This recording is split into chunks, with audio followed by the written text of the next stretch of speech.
এবারে পশ্চিমবঙ্গের যে আসন্ন বিধানসভা নির্বাচন, সেই ভোটটা সম্ভবত আরো এগিয়ে আসতে চলেছে। কিন্তু এই যে ভোট এগিয়ে আসবে, এই কথাটা শুরু হলো কোথা থেকে? কেন ভোট এগিয়ে আসবে হঠাৎ মনে করা হচ্ছে? এই গুঞ্জনটা প্রথম শুরু হয় যখন সম্প্রতি স্বরাষ্ট্রমন্ত্রী অমিত শাহ তিনি কলকাতা সফরে আসেন এবং তিনি সাংবাদিকদের সঙ্গে যে বৈঠক করেন সেখানে একটি কথা বলেন। অমিত শাহ বলেন যে আগামী 15ই এপ্রিল 2026-এ যখন পশ্চিমবঙ্গে বিজেপির সরকার গঠিত হবে, তখন বাংলার গৌরব, বাংলার সংস্কৃতি পুনরুদ্ধারের যে কাজ, প্রতিষ্ঠা করার যে কাজ, সেটা আমরা পুনরায় শুরু করব।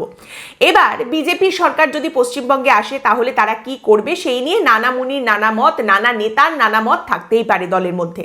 কিন্তু প্রত্যেক শিবিরের তরফ থেকেই প্রশ্ন ওঠে অমিত শাহর বলার তারিখটি নিয়ে। 15ই এপ্রিল 2026-এ নতুন বিজেপি সরকার গঠিত হবে, এমনটা বলছেন অমিত শাহ।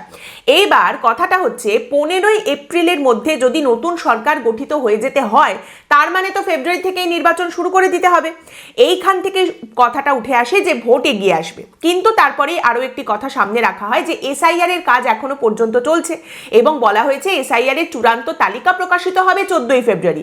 তাহলে এসআইআর শেষ হওয়ার একেবারে ঘাড়ে ঘাড়ে নির্বাচন শুরু হয়ে যাবে, এমনটা কিন্তু অনেকেই আশা করেননি।